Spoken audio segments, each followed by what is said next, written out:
رمضان رمضان رمضان يا حبيب رمضان.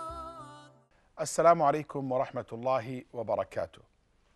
الحمد لله وحده والصلاة والسلام على من لا نبي بعده نبينا محمد وعلى آله وصحبه وسلم اللهم تسليما كثيرا. اللهم علمنا ما ينفعنا وانفعنا بما علمتنا.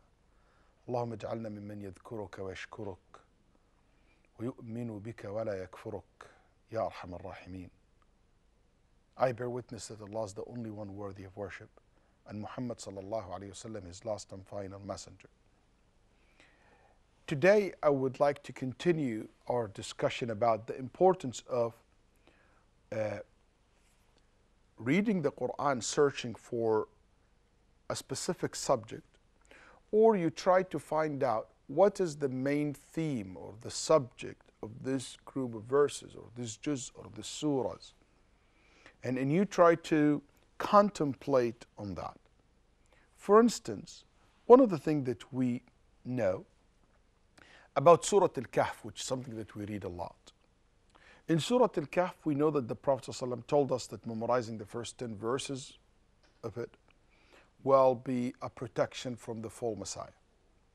We know that Surah Al-Kahf is a protection from the fitna. That's why cave, the word cave, kahf, cave has always been sought for protection. People go to caves to protect themselves from the rain, protect themselves from animals, protect themselves from cold. Okay? So cave in itself just give you that indication or that give you that meaning. It's a protection. Protection of the fitan, especially the fitna of Ad-Dajjal. And if Surah Al-Kahf can protect you from the trial of Ad-Dajjal, that means you can be protected from any other trial. Because the Dajjal is the worst trial that the Nabi ﷺ asked us to ask Allah protection from it. He himself, the Prophet ﷺ, used to ask Allah protection from this trial, from the trial of Ad-Dajjal. We know that Ad-Dajjal, the false Messiah, comes with 4 types of fitan. Trials. He asks people to worship him instead of Allah. That's the fitna in the deen, in the religion, in the tawheed, in the aqidah. He will come with so much wealth, so much rain after the land is dry. The fitna of wealth, the fitna of the dunya. He will tell people about things from the past, tells them about something from the unseen world, at least relatively to the people that they can't see, they don't know about. Fitna of knowledge, ilm. He will control the world except 4 places he will not be able to control. He will not be able to walk inside these 4 places. Small places. The Masjid al-Haram in the Mecca, Medina, Mecca and Medina, and the Masjid in Jerusalem, and Masjid al-Tur in Sinai. As the Nabi ﷺ mentioned that in the hadith which is authentic, from hadith Abu Hurairah radiallahu anhu. These 4 great fitan. If you look at Surah Al-Kahf, Surah Al-Kahf talk about these 4 subjects through 4 stories and shows you how to protect yourself from each one of these fitan. So the young men who run to the cave, what was their fitna about? They were tested and trial because of their faith, because of their belief in Allah subhanahu wa ta'ala. How can you protect your religion? How can you keep your religion? Be in the company of good people. You want to protect the pressure of the society to leave your deen, stay connected together. Be a strong community. Have good friends. Otherwise, if you have bad friends, you lose your deen. That's why Allah subhanahu wa ta'ala said to Muhammad sallallahu alayhi wa sallam in this surah, واصبر نفسك مع الذين يدعون ربهم بالغداة والعشي يريدون وجهه ولا تعد عيناك عنهم تريد زينة الحياة الدنيا ولا تطع من أغفلنا قلبه عن ذكرنا واتبع هواه وكان أمره فرطا. Allah subhanahu wa ta'ala ordered Muhammad to stay with patience, with patience with the people who pray to their Lord in the day and in the night. Those who are seeking Allah subhanahu wa ta'ala's pleasure. And do not even look to other than them. Stick with them, look at them alone, be with them. That's the order. That's the way to survive this fitna. He told us the story of the two men. When one of them has so much wealth, huge garden, he walk into his garden so proud of what Allah gave him. And he has so much money, many children, many followers. Basically, he's so proud of the dunya. This is the fitna of the dunya, the fitna of the wealth. How to survive it? Allah mentioned that in Surah Al-Kahf. In this story, when He said, وَاضْرِبْ لَهُم مَّثَلَ الْحَيَاةِ الدُّنْيَا كَمَاءٍ أَنزَلْنَاهُ مِنَ السَّمَاءِ فاختلط به نبات الأرض فأصبح هشيما تذروه الرياح وكان الله على كل شيء مقتدرا. The example of this life like the rain, and we talked about that before. Rain causes plants to grow, but soon it will die, these flowers and these plants. That's the dunya. Temporary, short. So if you want to fight, to basically to control your desires and your love for wealth and the dunya, remind yourself constantly of what this life is all about. How soon it will be gone. It will be gone.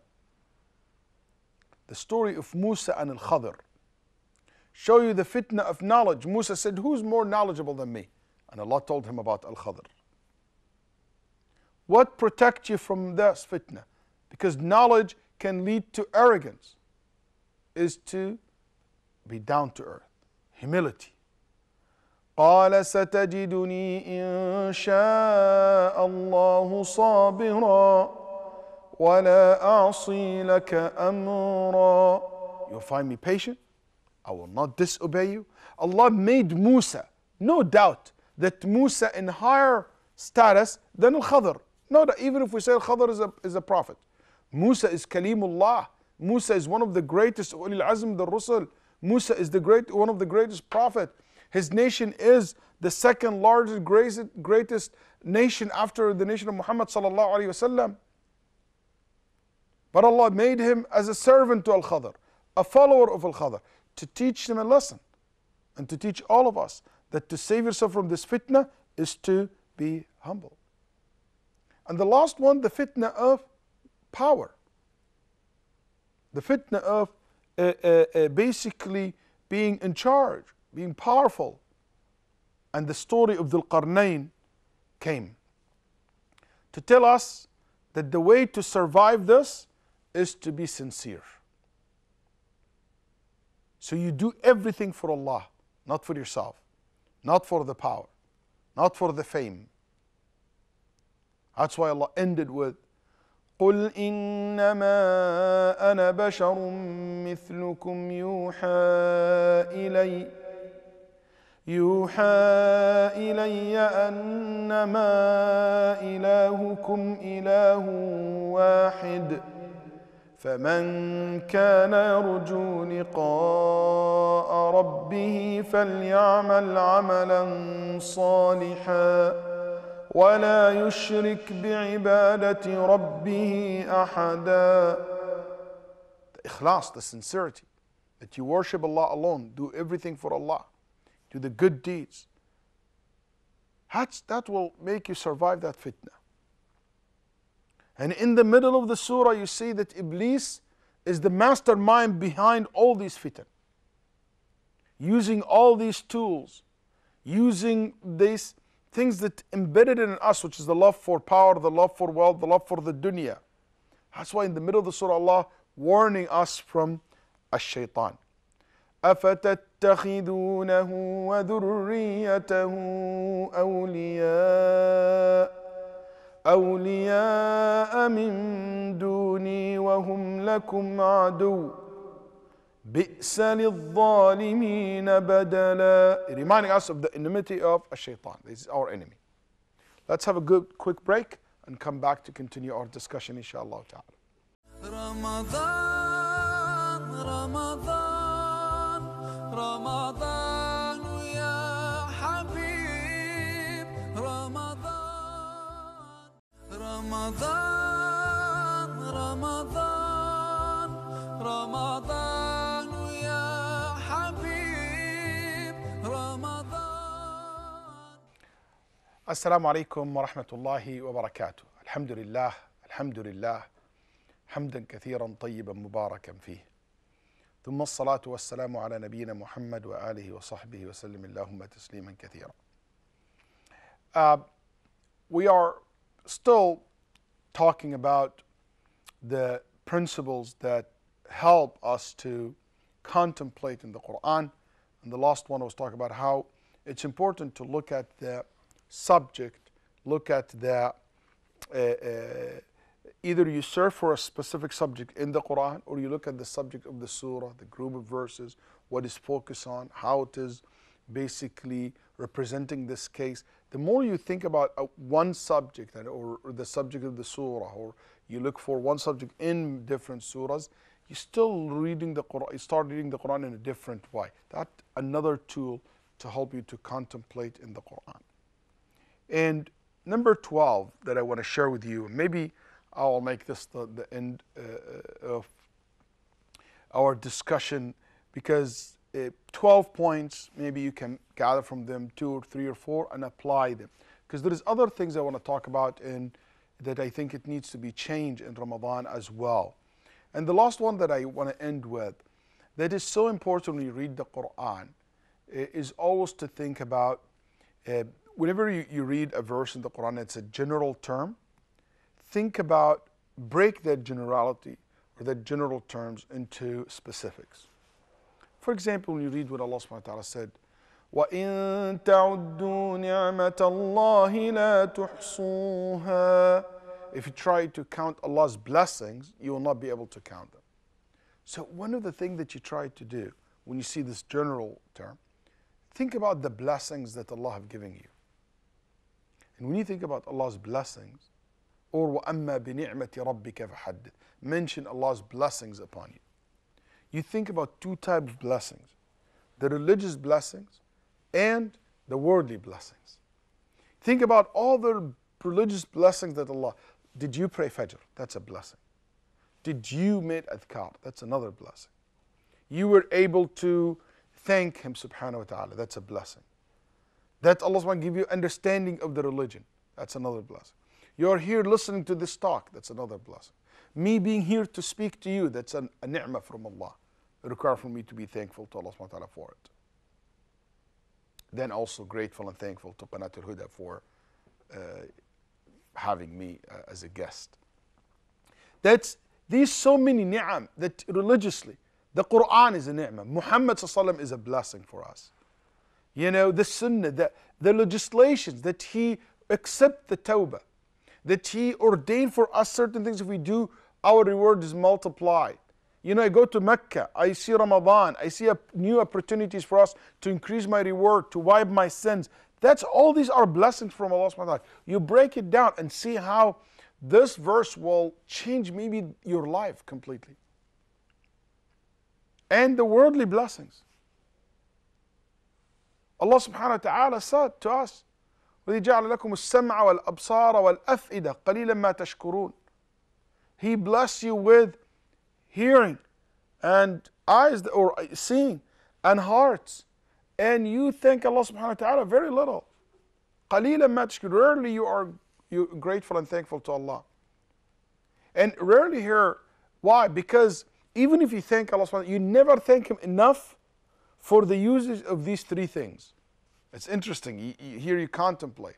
Because you always hear and you always see and you always your heart pumping the blood. You're always using your eyes and you're always using your ear and you're always using your heart. How many times your heart beat a day? Each beat of your heart requires you to say thank you and like alhamdu wa shukr. Compare how many times that you thank Allah subhanahu wa ta'ala for your ability to see and to hear. And because we use them a lot, these three things, we don't thank Allah subhanahu wa ta'ala for it so much. We usually thank Allah for something very unique, rarely to happen. But the thing that we use it a lot every day, we forget to thank Him for it. That's why He said, وَقَلِيلٌ مِّنْ عِبَادِيَ الشَّكُورِ. Very few who are grateful and thankful to Allah subhanahu wa ta'ala. So when you see a general term, try to break it down and see how it's related to you. فَمَا لَهُ مِنْ قُوَّةٍ وَلَا نَاصِرٍ. He has no one to help him, to give him aid, to give him victory, to give him strength. Think about that. فَمَا لَهُ مِنْ قُوَّةٍ وَلَا نَاصِرٍ. Think about how this can relate to you. Break it down. Know any type of power. Family, wealth, you name it. There is nothing will give you victory or strength against Allah subhanahu wa ta'ala. وَمَن يَتَّقِ اللَّهِ يَجْعَلْ لَهُ مَخْرَجًا. If you have taqwa, Allah give you exit. Then you see, what's the exit? Exit from what? Exit from poverty. Exit from being lost and confused. And you didn't know where's the truth. Exit from ignorance. Exit from the darknesses of ignorance and doubts. Ittaqillah and see how Allah will guide you through these darknesses. This time, this hard time and basically confusion. Have taqwa of Allah subhanahu wa ta'ala and see how Allah will give you exit from debt and financial troubles. We complain about we being targeted and squeezed and a lot rise of Islamophobes. Have taqwa and see how Allah give you exit from all these plottings against you. So whenever you start breaking down the verse, this general term, into specifics, it gives you completely different meaning.